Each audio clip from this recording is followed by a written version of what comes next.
સૈનિકોના રક્તથી સિંચાઈને આજે આપણા દેશનો તિરંગો આસમાને લહેરાય છે। ત્યારે આજે એક એવા ગામની વાત કરવી છે જે ગામની વિશેષતા સાંભળીને તમારું પણ માથું ગર્વથી ઉન્નત થઈ જશે। તમને પણ એ ગામની માટીને વંદન કરવાનું મન થઈ જશે। જી હા, આજે એક એવા ગામ વિશે વાત કરવી છે જે ગામના 15,000 સૈનિકો દેશની સરહદે માં ભૂમિની રક્ષા કરી રહ્યા છે। એટલું જ નહીં, આ ગામના બધા જ પરિવારો ગામની 100 વર્ષ જૂની પરંપરાનું પાલન કરી રહ્યા છે, જેમાં બાળકને જન્મ આપ્યા પછી તે બાળકની માતા બાળકને સૈનિક બનાવવાની પ્રતિજ્ઞા લે છે। બ્રિગેડિયરથી લઈને સિપાહી સુધી આ ગામના સપૂતો આજે દેશની સેવા આપી રહ્યા છે। નમસ્કાર, હું છું કૃપાલસિંહ જાડેજા અને આજે 15,000 સૈનિકોના ગામ તરીકે ઓળખાતા ગહમર ગામ વિશે વિગતે વાત કરીએ। વાત ગુજરાતી પર। તેરા હિમાલય આકાશ છૂલે, बहती रहे तेरी गंगा, ऊंचा हो इतना इतना बुलंद हो, तारों को चूमे तिरंगा। આ ભાવના આ દેશના પ્રત્યેક વીર સપૂતની ભાવના છે।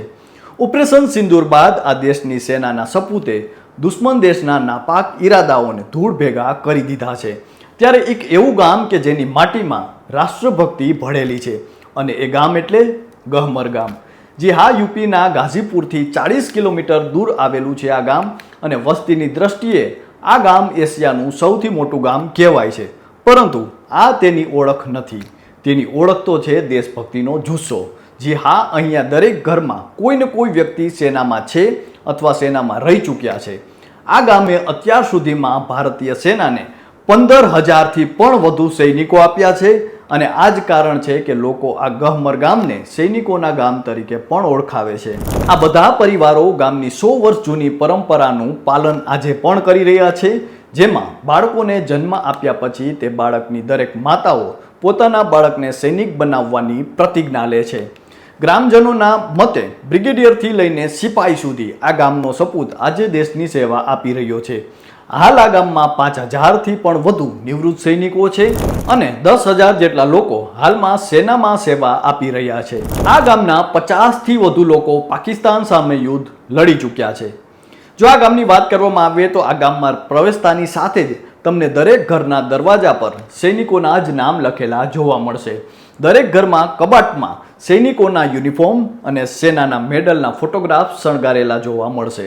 અને સૌથી મહત્વની વાત તો એ છે કે 1965ના યુદ્ધથી લઈને 1999ના કારગિલની લડાઈ સુધી અહીંના 50થી વધુ લોકો પાકિસ્તાન સામેની લડાઈમાં સીધી રીતે ભાગ લીધેલા છે। આ ઉપરાંત ગહમર ગામમાંથી ભારતીય સેનામાં 42 લેફ્ટનન્ટથી લઈને 23 બ્રિગેડિયર રેન્કના અધિકારીઓ રહ્યા છે। હાલમાં પણ 45 કર્નલ રેન્કના અધિકારીઓ છે જે ભારતીય સેનામાં સક્રિય છે।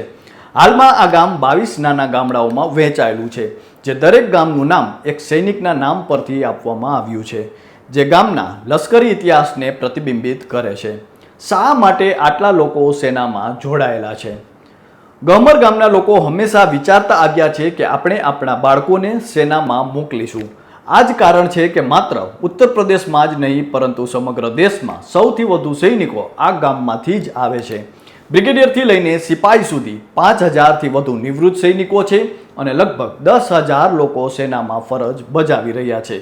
હાલમાં ગામમાં 200થી પણ વધુ યુવાનો ફક્ત જમ્મુ અને કાશ્મીરમાં જ તૈનાત છે। આ ગામની પેઢી દર પેઢી સરહદની રક્ષા કરે છે।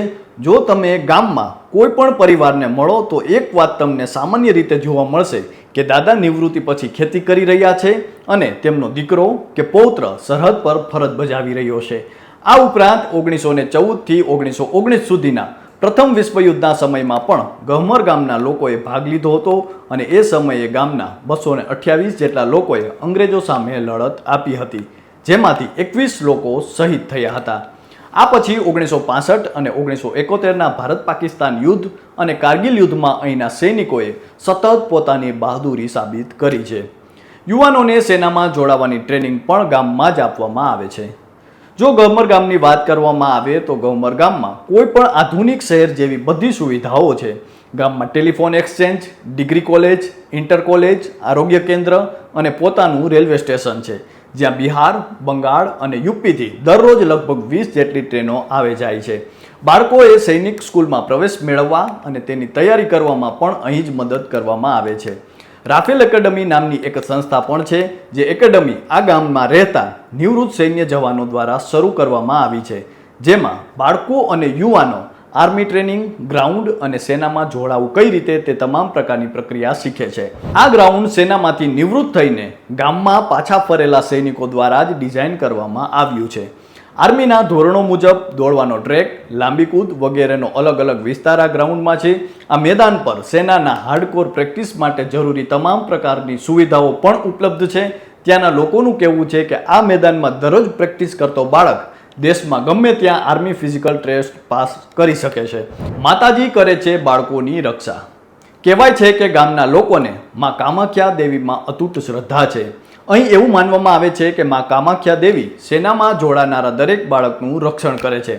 તેમના આશીર્વાદને કારણે જ 1965ના યુદ્ધ પછી આજ સુધી ગામનો કોઈ પણ જવાન શહીદ થયો નથી. ગામની મહિલાઓ દેવી માતાની શ્રદ્ધા રાખીને ખુશીથી પોતાના બાળકને સેનામાં મોકલે છે. જ્યારે પણ ગામમાં કોઈનું બાળક સેનામાં પસંદગી પામે છે ત્યારે તે માતા કામાખ્યા દેવીને પ્રસાદ ચોક્કસ ચઢાવે છે. તો ગોમર ગામની ભૂમિના હજારો સપૂતો માં ભારતની સેવામાં તૈનાત છે. આ વીર સપૂતોને કારણે જ આજે ભારત માતાનો ખોળો લીલો છે અને કાયમ માટે ઉજળો છે. જય હિન્દ, જય જવાન. તો અત્યારે બસ આટલું જ. ફરી કંઈક આવી જ વાતો કરતા રહીશું અને મળતા રહીશું વાત ગુજરાતી પર.